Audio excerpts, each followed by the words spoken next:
So first of all, I have to welcome everyone for what is now our 12th session of the series Up Close and Personal, where we're looking very closely at different aspects of the Masorti movement. And today we're looking at our work with young adults. And as I said in the blurb that I sent out with the invitation, that young adults are central for every Jewish community. If you want to have a healthy community and you want to have a future, you have to have all the age groups represented within that community. And the nature of things is you have children and they grow up and they become students, and then they grow up and they become young adults, and then they grow up and they become older adults, and eventually they become the senior members of a community. And if there's a break anywhere in that chain, that threatens the whole enterprise. And at the moment, almost every community is experiencing a drop in membership of young adults. And every community struggles with the question of what's happening to our younger members. Why aren't they coming and joining our communities? What are they doing instead? And what should we be doing to make sure that they continue to engage with us, or at least to engage with the Jewish people? Because it's not just our future that we care about. We care about the future of the whole Jewish enterprise.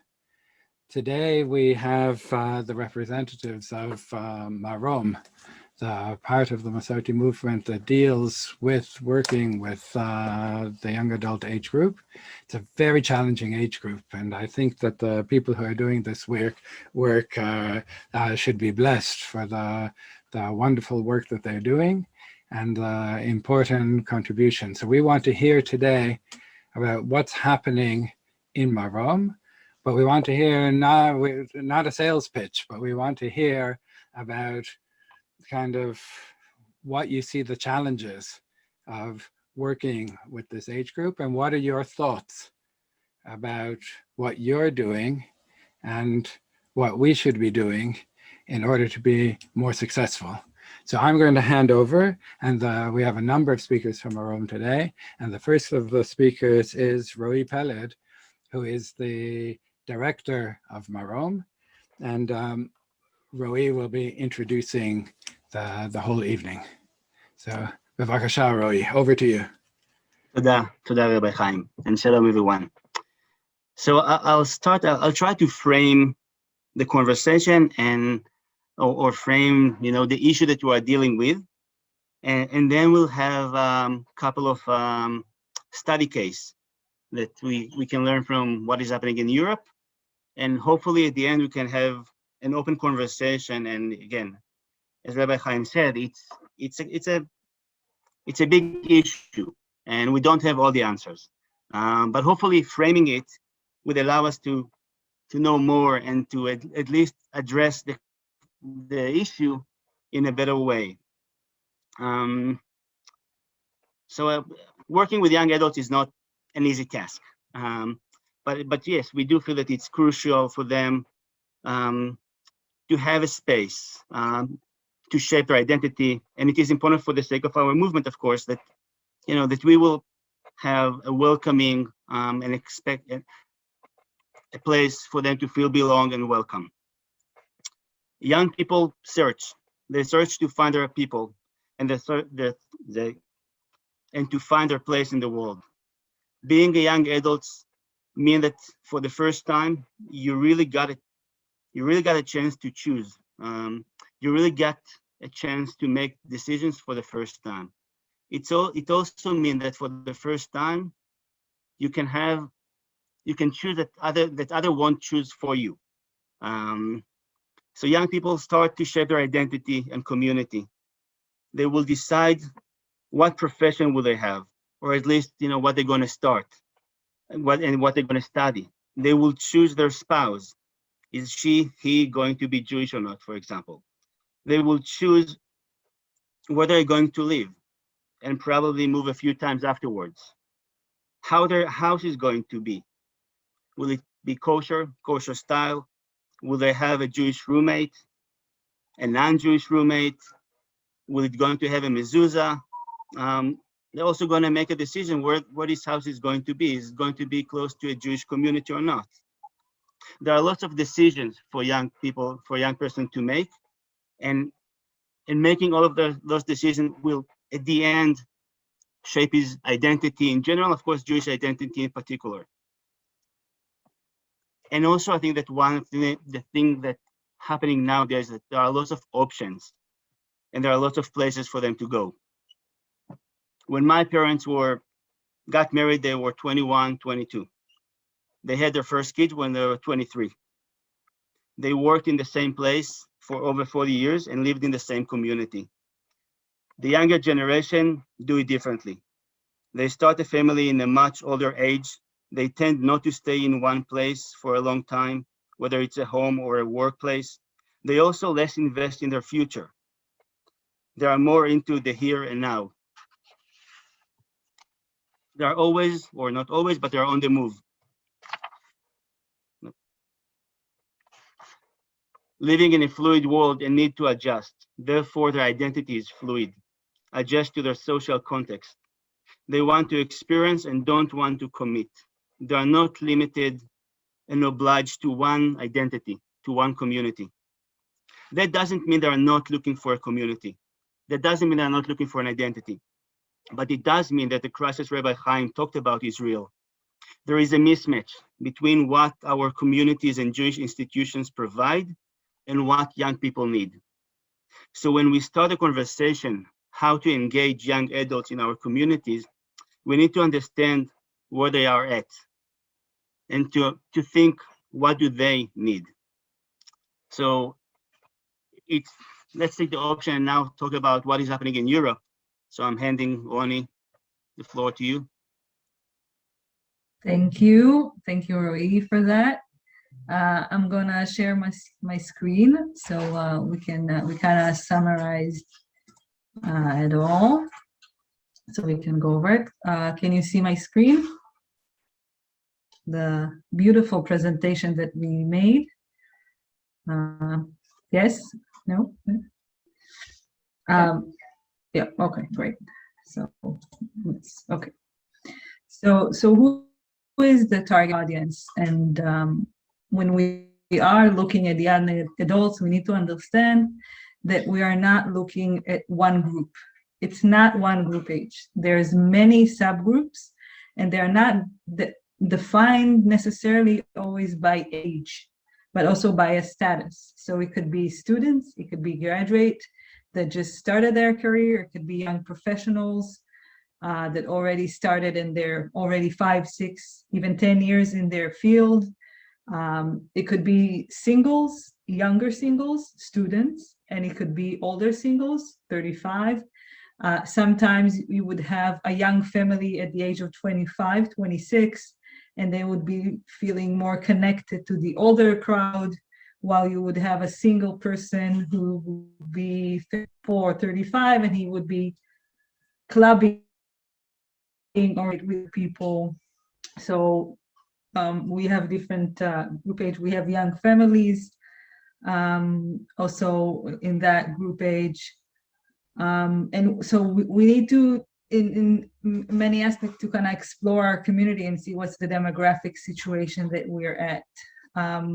Also, we have people who grew up in the Masorti movement, either been to the Noam or one of the programs in their community, their family connected to one of the synagogues, or a community, they went to a JCC or Jewish center, sort of type. And we have people who grew up Jewish in different forms and shapes and just feel more connected to the Masorti values, and they want to be part of our programs. Also, we have people who not necessarily feel connected to the Masorti movement, but they just feel that it's a cool group to hang out with, and they want to come. And again, it's a question that we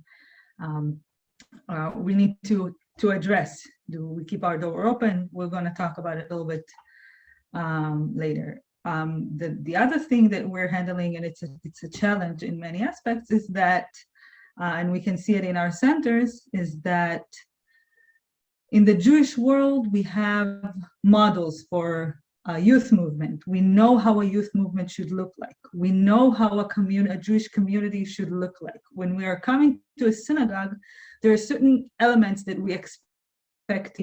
We have a rabbi, we have a minyan, we have a Shabbat prayer, we have certain programs that we're going for them. But when we're coming for a young adult center or a Marom program, it's not necessarily the same. There is not one type of a program. And when we go to our centers, we can see it. We have today 7 centers in Europe. I'll go kind of fast in Spain, Hungary, France, Germany, Sweden, UK, and Ukraine. Each and every one of them operate by different person, different group age, different model.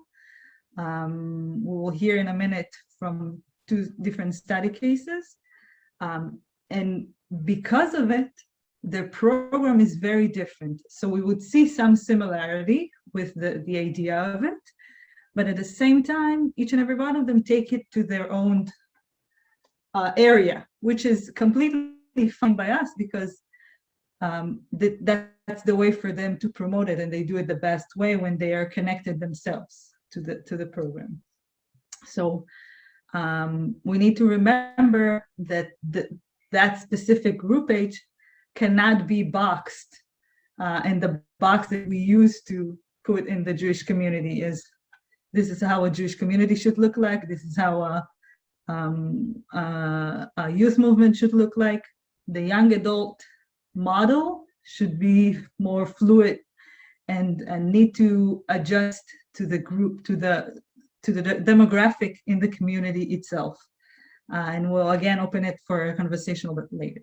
So having said that, I want to introduce Ivan from Madrid, that would share his program and what he does and his success, his challenges that he's having operating Madrid, his work in Madrid. So Ivan, the floor is yours. The stage, the mic. Hi. If you want, you can read the presentation that Roni wrote perfectly, but I would like to focus on the problem that we have in Marom Madrid. As you can read, we are more or less 50 people, but 20 people we participate in Marom actively 1 or twice per month. So the success story is that when we as a Marom young adult organization, we open Marom for many different Jewish identities. You can see here Masorti, Sephardim, from Reform, paternal line, maternal line, and from other Jewish communities in Madrid. In Madrid, the group was bigger and better. So I fail and Marom fail in Madrid, especially to create an homogeneous Masorti group. I mean that not all of the group, not all of the 20 of us, we consider, or they consider themselves as a Masorti or conservative Jews. So my question is what to do in Marom and also in Bethel to be more conservative and to try to aim or to help all of these to all of these people to be more conservative. What to do with the people who are not halachic Jew? I mean, their parents or their grandparents were Jewish, but these people, they couldn't grow up in the Jewish community, but they have only one father who is Jewish. What to do with these people? Another question is, as you know, Chaim, in Madrid, we have many conversion processes per year, more than 20 people. And there is a lot of young adult people who wants to convert to Judaism. So my question is also what to do with them. Is let them participate in Marom just from the beginning, or when is the correct time to accept them as a part of Marom, and what to do if they are not halachic Jew in this process. So I think, as you can see at the end, I am in the middle of this position in Marom. Something that I have learned from Roi is that Marom must be a place to help and to support these Jewish people and these students and all of us, and to create a happy place to enjoy our Jewish identity, no matter your origin and no matter your identity. So this is my position: what to do according to the Masorti movement, or to open for the different Jewish identities.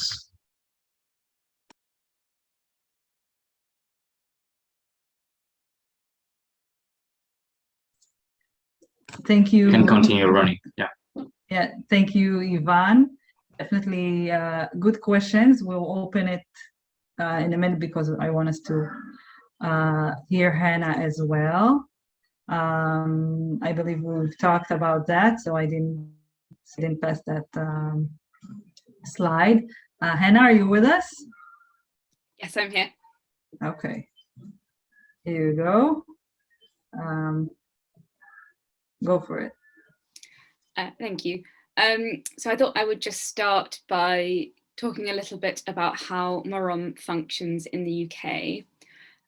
So it's divided into Marom students and Marom young adults.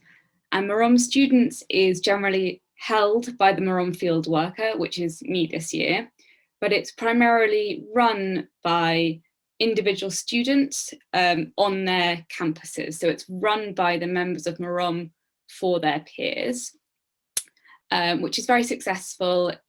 This year we've had 9 campuses across the UK. It's been a little bit more challenging this year because of various lockdowns, but it's generally sort of quite well regarded, and it's quite good take up from people who've been involved in Noam. And I'll talk about that dynamic a little bit in a minute. And it's quite useful because a lot of university Jewish societies in the UK are quite heavily Orthodox or quite heavily Reform. And it's nice to be able to offer a specifically Masorti space. And then we have Marom young adults, which is generally run directly by the Marom field worker, which is myself. And what is offered varies quite often. So this year I've run quite a lot of direct programming online, which has had a fairly high take up. And we also tend to run Kalim, which is our joint program with the Conservative Yeshiva in the summer. But that's sort of the makeup of what Marom looks like. It's generally more heavily weighted towards Marom students than Marom young adults. Could you give me the next slide, please, Roni? Thank you. So these are some of the challenges that we face. So one of them is our relationship to Noam.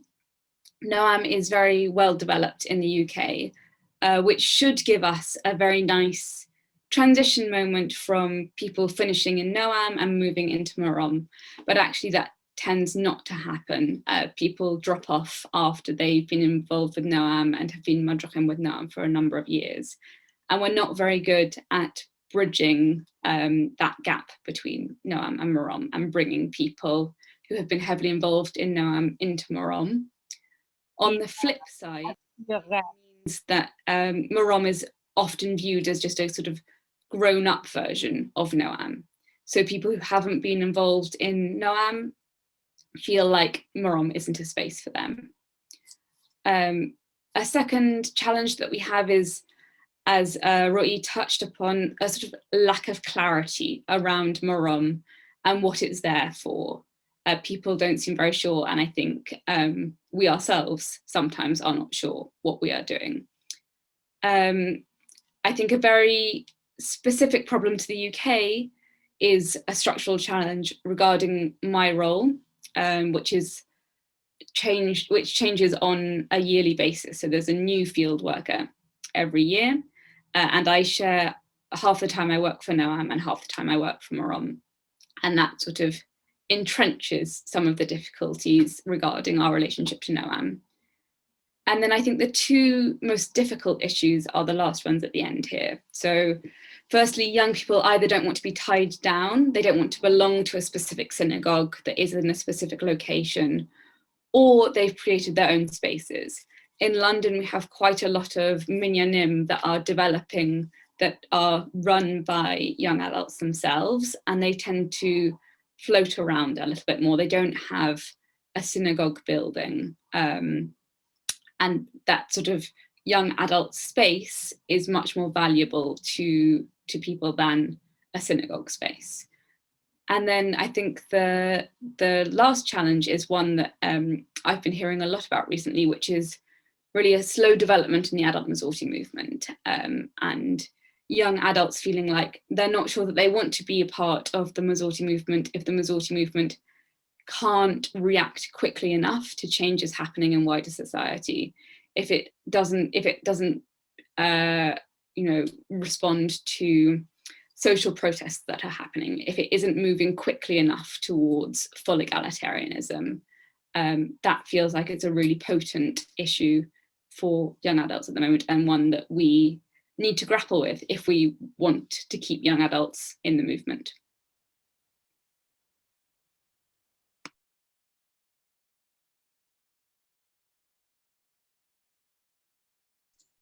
Thank you, Hannah. Anything else?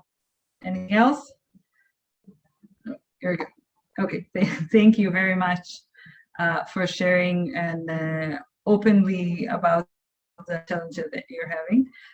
So as we can see, we have here two really, really great examples of, even when you have a good structure of Marom and you have in some way crowd that already yours, it's very, very difficult to push them into the Marom and kind of keep the connection with them during those years. And I believe that I've talked also with Hannah about it, that you have people saying that they are tired from being in the Jewish community after being so many years in Noam, and now go free.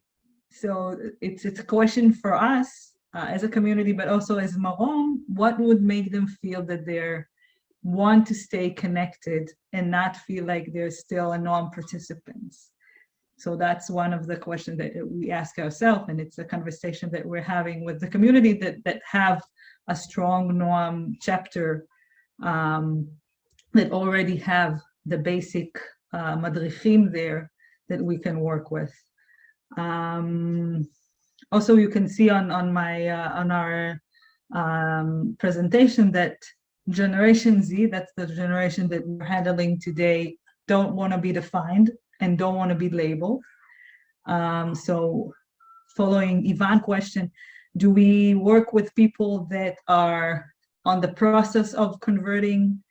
Do we work with people from the Orthodox community? They don't care if they go to Chabad program and then come to our program. So it's something that a community need to define if they are open for it. They don't stay on one place too long, as Roi said. We have a joke that everything should be cool and young, although it's not cool to say it. It's not a cool word to say cool. It's for the older crowd, but they're looking for something that would look good on their Instagram page, on their Facebook page, on whatever they use, and to show they have great life and they've been in a very interesting and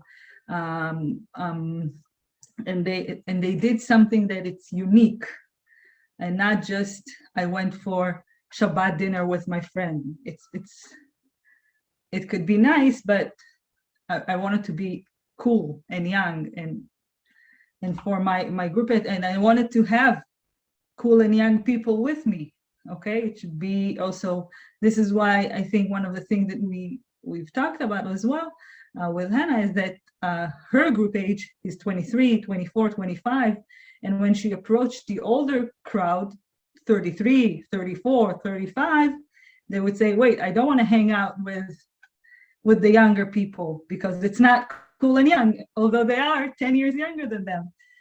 So it's really a really interesting dynamic to work with. I know I'm giving you more and more questions and less answers.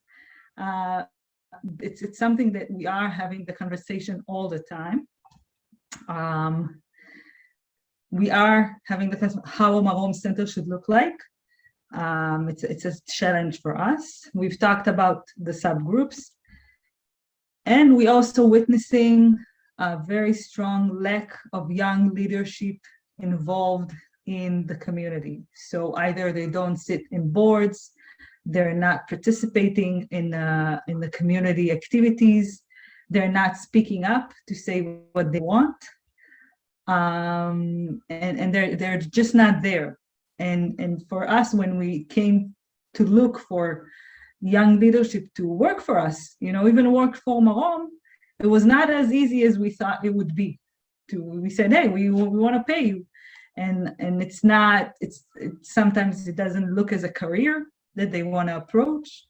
And also, again, it's, we just find it not as easy as we thought it would be. So this is kind of the challenges that we're facing. Before we going to what can we do, I want to kind of open for questions both for Hannah and Ivan. For people here, I'm going to stop sharing my screen for a minute. If you have any questions that you want to ask us, that you want to ask Hannah about the process or what they're experiencing, it's anyone? It's a good time. I don't see everyone, so I don't know if someone raises his hand. In the chat. Rabbi Chaim, if there is no question, that means that we're doing a good job. How does it work here? I think you're probably doing a good job. Looking at the... Okay, so we will move to the next slide, and then maybe you would have some more questions over there. Let me share my screen again. Okay, so let's talk a little bit about what's Marom role and how we work and what we do over here, and what's the community, what we think the community and the leaders of the community should do. But I would start and say, first of all, it's a joint effort. It's the next generation, it's our future, it's the Masorti movement future, and we need to work together on that, and we are here for you, and we know that we have partners to work with. We have a lot of information, a lot of ideas that we explore. That's our position, that's our role. And we need a collaboration to see what would work. We understand that each and every community would need specific needs, but at the same time, we are talking more internationally. This is my position, is to look at the map internationally, again, because we understand that this group age, our target audience, looking for international ideas. They don't, as we say, they don't stay too long in one space, and one day they're in Spain and the other they're in Berlin, and we need them to feel that they, even though they move, they have someone that would open the door for them. So what we're doing right now as Marom Olami International, first of all, we're going to start a research about this group page, what they find interesting, how to stay connected, after the coronavirus,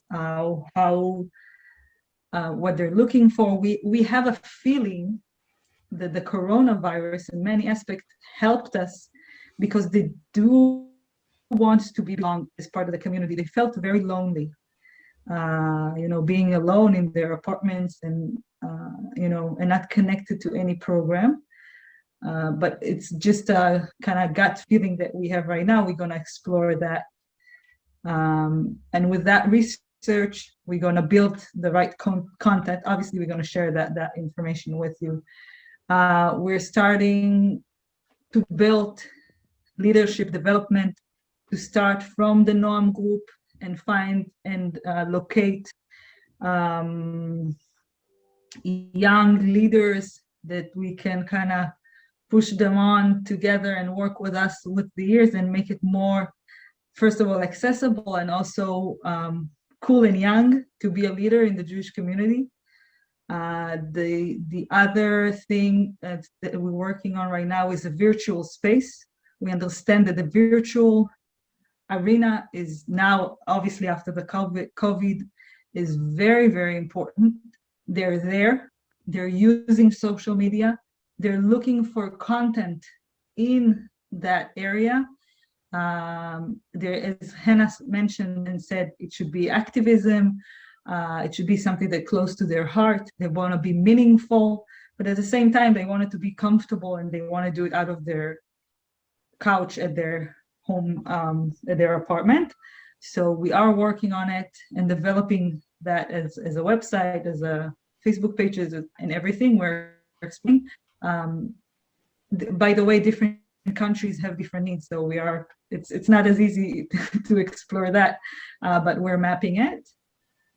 And the fourth kind of layer that we're working on is that in the past, but we're going to explore that again. We know that Visit Israel connect you very strongly to your Jewish identity, and by that it connects you to your Jewish community. Once you go back from Israel on a meaningful program, you would look for a Jewish programming around you. You would look to go and find people that have been to Israel and can share your experience there. And you can tell them and they would understand how you feel. So we are building, or in the process of building, different Israel programs who are not just for people who've been to Marom, or just for an older group age, maybe young families. I don't know. We're kind of opening to see if we have all kind of interest. You can come to see Israel on the history of it, and you can come to see Israel for the sports of it, and you can come and see Israel on different aspects. So that's on the Marom, what we're doing right now on our end. But what we need from the communities to start, some of the communities obviously doing it and have programs and have young adult groups, and some synagogues already have a younger rabbi that work with young adults. But we need to understand something very basic. We need to start having conversation with that group age, listen to them, be willing to change according to what they're saying, but also let them experiment and fail. We need to understand that we would not see the return of our investment, the ROI, from that group page that fast. It will take time. They would come, they would say sometimes not as smart as ideas that you would think, but you need them to let them explore and fail. Sometimes succeed, and sometimes they will fail. It's a whole process that they need to have on their own. As Roi said at the beginning, they're taking a lot of choices, right? And they need to do that on their own. So a community needs to be able to give them that platform. And it's not just about resource of money. It's a space. Sometimes it's a mentoring. It's whatever you can think of, but have that conversation with them, ask them what they want to do, and let them do also, let them fail. The other thing is be creative. They, not as in the past that, when you have kids, you would go to the synagogue because you want them to have the same childhood that you had. They would not necessarily come to the synagogue. They look for a program outside. They would want to explore their Judaism in a different way. They would want to, I don't know, hike or whatever.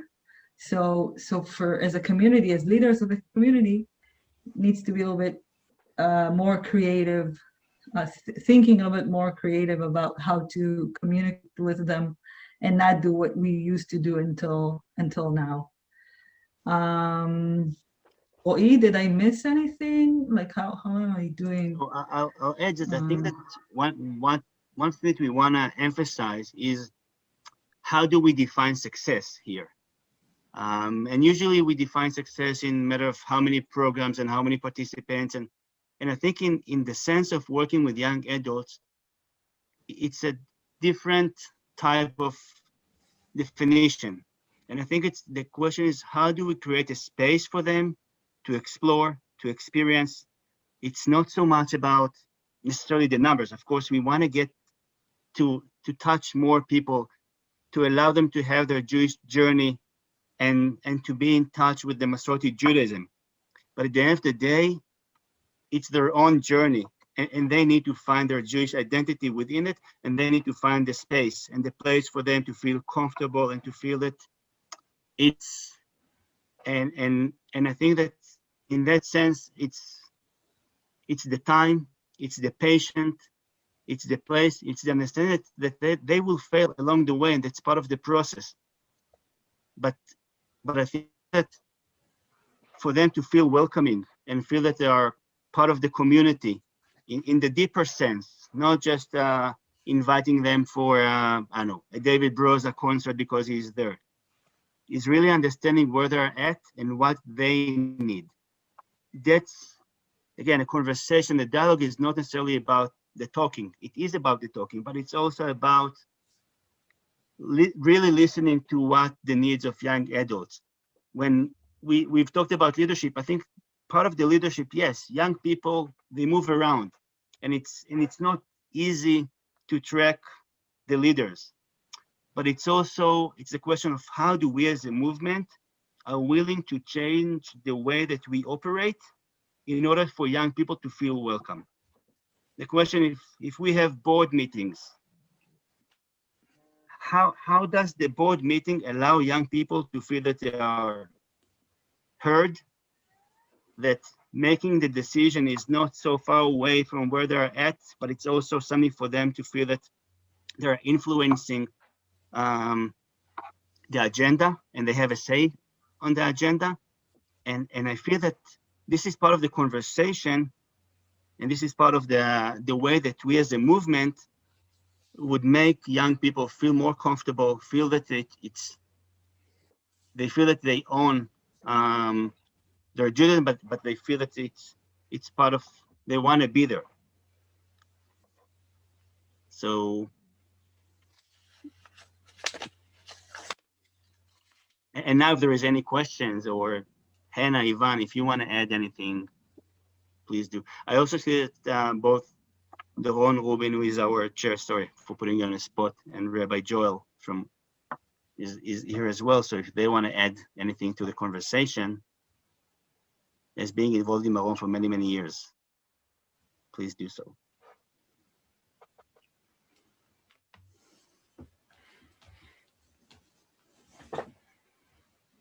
Okay. If anyone has a question, you can put it in the chat. And if there's no questions, perhaps I'll pose a question just at the beginning. I'm really interested. I'm looking for Doron on my screen because you mentioned him. Am I missing Doron? His video is off. Ah, I still don't see him. Hi, there he is. I'm not sure if he's actually there or not. I'm interested in a little bit of a historical perspective. How different is it today from what it was 5 years ago or 10 years ago? The challenges today seem huge, but were they always so huge?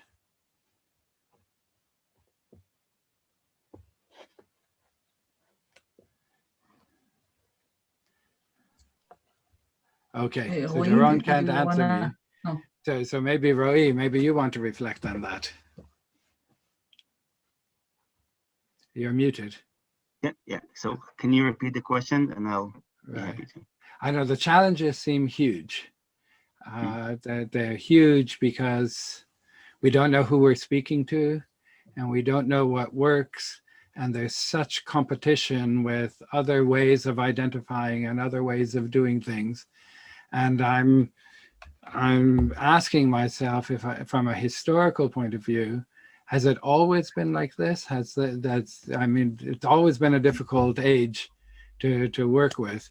Do you think that there's something unique about where we stand now to the way it was even 5 years ago or 10 years ago? I think that what is changing, and of course, Corona as a crisis did change the way we operate, the way we think. But I think that what is happening within times, that it's the volume of experiencing your, I don't know, the period of being a young adult is becoming longer, and you have more options. And I think, and at the end of the day, it creates more and more places for people to explore and experience themselves. And again, and being Jewish, being part of a community is becoming one option out of many.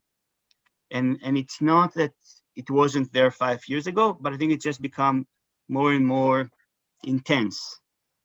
As Roni said, I think that the Corona also gave us an opportunity. I think that one of the things that we felt, that we need to change the way we think about young adults or about Marom centers in a way that it's only a physical center, whether it's in London or in Madrid or other places.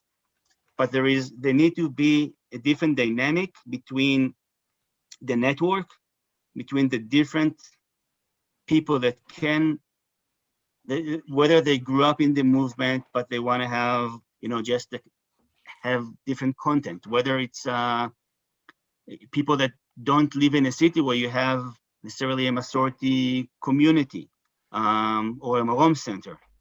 And at the end of the day, those people, they experience their life in the virtual world. So we feel that there are so many more people that we don't touch at this point. And the potential is huge. So working in the sense that we have, again, it's not just the network, it's also that within the network, there is the quality of the ties between the people. So in that sense, the centers will be crucial, but also that we in Marom, we can provide an infrastructure to allow a conversation on a virtual network. And both of them would be able to engage more people into the conversation. I hope it answers some of the question. I have one more question, and I actually want to put Joel Levy on a spot. I'm sorry, Joel, but you also work in a similar age group, and I'm interested in your perspective in recruitment for the conservative yeshiva. Is it getting easier or is it getting harder?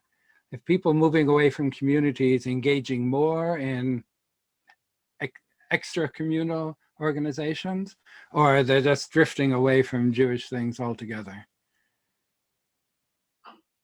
So thanks, Simon. No, I don't get the impression.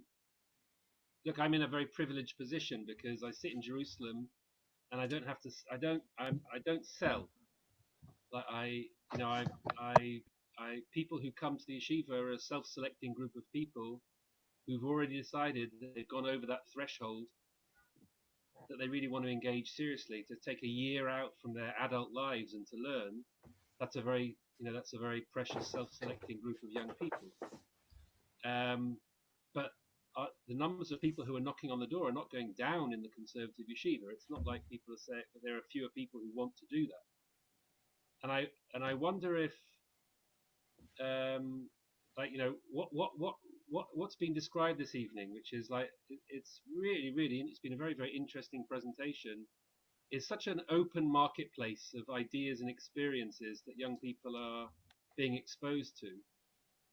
Like they're, like as Roni said, for a longer period in people's lives now, you're exposed to a whole bunch of different experiences and options and choices. And I think that's true. And I think that's, the description of what it feels like to be, I would hate to be a young person now. I think I'd find it very disorienting. I think I took a path that was more direct, and I was less, but that's just because it was, when I was in that point, it was 30 plus years ago. But I think if we accept that that's the world that young people are moving in, then we also have to be prepared to have Judaism compete in the marketplace. I think Judaism's cool. I think it's weird, and it's interesting, and it's demanding, and it's intellectually exciting, and it's based on argument, and it's ancient, and it's perplexing, and it's deep, and it's weird, and it's countercultural in all sorts of interesting ways. And we have to be out there with the ideas and the experiences of Judaism out in the marketplace, saying that actually you can be kind of cool and wacky and countercultural and exciting and do that within a Jewish context. And we have to, if it's a marketplace, we have to be in the marketplace, because there's no other way of doing it. Like, we have to be in the marketplace. And then if it's a marketplace and we are confident of our ideas and our texts and our traditions and our prayer lives and our halachic prayer, if we're confident that there's something in there that's actually compelling and attractive, then maybe there'll be people who are compelled and attracted. But you have to be in the market, I suppose. Now, I'm not, that's easy for me to say because I don't think I'm in the market. I just sit in Jerusalem and wait for people who get switched on by the kinds of programs that Masorti runs. And some people get their light switched on at a certain point. They'll say, yes, I'm like excited and interested. I'm going to go and spend a year at the conservative yeshiva. There are lots of young people who do that. There are lots of young people knocking on the door who want that. But I don't know how they get there. I don't know how they get switched on, Chaim. Somebody else is doing that job. So I think that synagogue rabbis are doing that, and Marom is doing that, and Noam is doing that, and Jewish music is doing that. I don't know. I have no idea what switches a young person on to the point that they say, wow, actually, I'm going to make a conscious choice in my life to take this one step forward. And then at some point they'll knock on the door of the yeshiva and say, I want to learn how to read Jewish texts, or I want to understand my prayer life, or I want to know what it means to lead a halachic life, or any of that stuff. But I just wait in Jerusalem, waiting for people to come, and they are coming. I don't think you should worry, Chaim, that young people are not knocking on the door. We need to make sure that it's easier for young people to get to places like the yeshiva, but they're coming, and we have to be more conscious, I think, to the research that Roni was talking about of to really understand what it is that people are going through and what it is they're actually looking for, and what does switch on a young person who's 25 or 30 now. What switches you on? What is exciting? What aspect of Judaism is it that's really actually interesting and compelling? Thank you. That's wonderful. And I want to push our other speakers a little bit further. So I want to pose a question both to Hannah and to Ivan separately. And the question I want to pose to you is, if you could, you had a wish, and for the Masorti community to give you, I don't know if it's your local synagogue or if it's Masorti Europe, what could we be doing that would help you in your work? What aren't we doing now? What could we do if you had that wish? Start with Hannah. I think the most fundamental thing is listening to what young people care about and what are the things that really get them excited and that they think are really important, and finding a way for that to be synthesized with their Jewish identity. I think that's what a lot of young adults are struggling with, is how do they bring together their secular lives and their secular progressive identities with their Jewish life. And I think for a lot of people, it feels like there's a mismatch, and that's challenging for them. And I don't think that it's impossible that Masorti Judaism could get to a point where those things come together really beautifully. I think it's just that the adult movement is moving too slowly on a lot of those issues. Thank you, Ivan. Thank you. Honestly, I would like to develop leadership program, not for me, but for the new leaders that they are entering now in Marom and in the Masorti community in Madrid.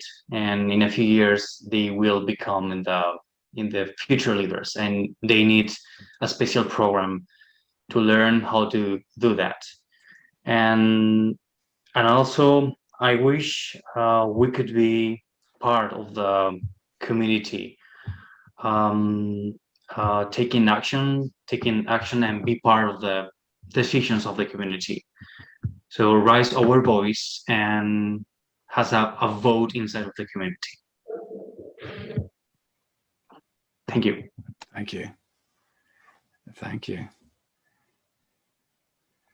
Okay, so I think I want to thank all of the presentations up until now, and I'm going back over to Roni now, who is going to be closing our evening.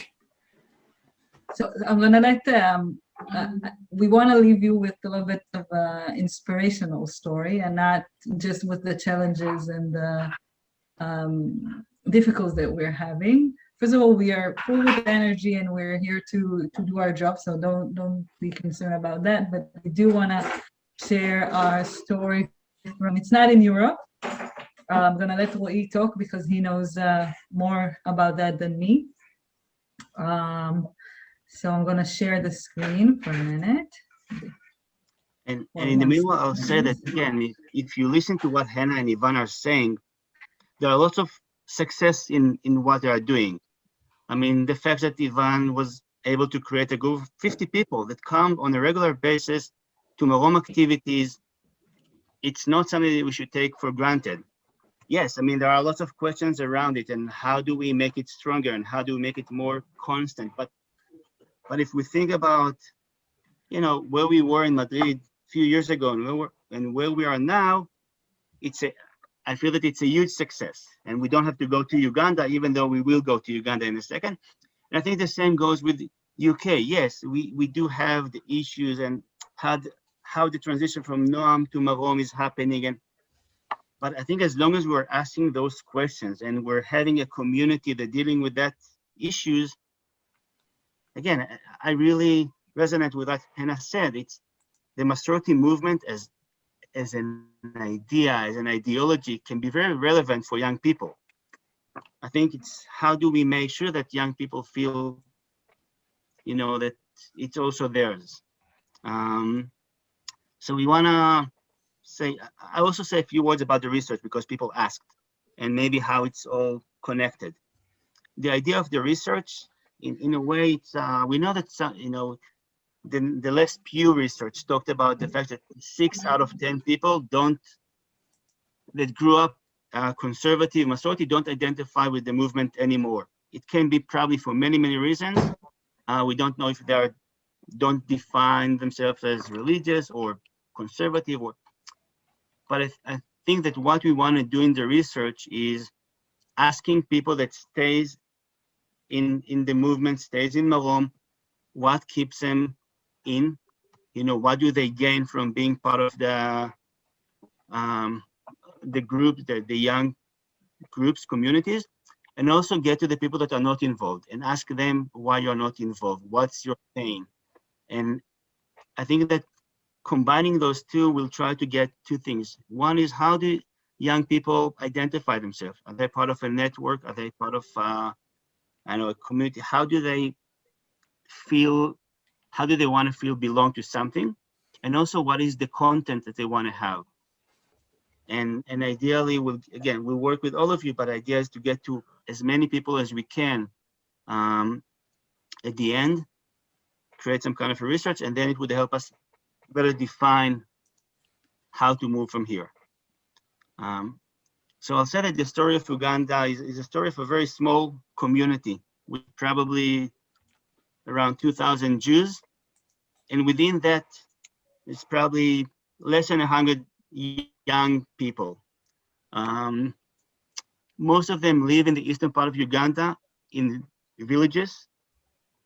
And at some point, what happened that the young people started to move to Kampala, to the capital city, in order to go to universities.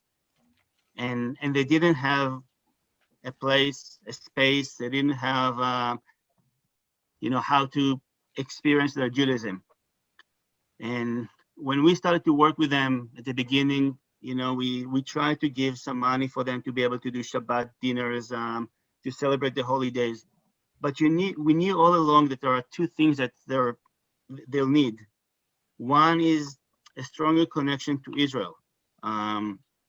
Again, most of the community in Uganda, I would say before Marom got involved, besides the rabbi and his wife, none of the community have been to Israel.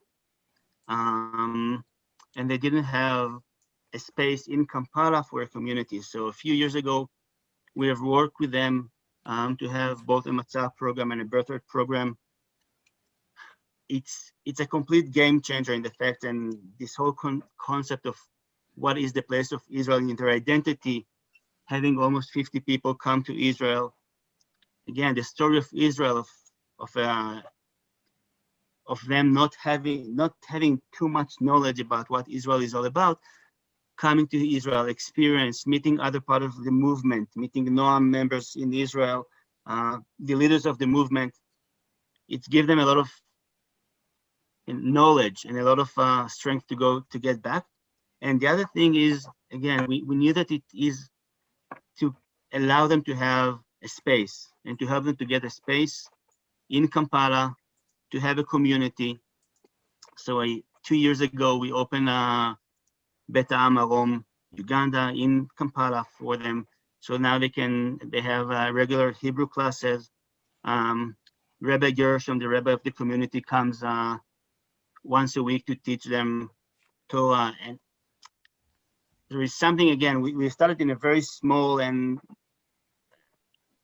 we feel that there is something really growing, and their involvement, their commitment to the Masorti Judaism, to their community, to the future is inspiring.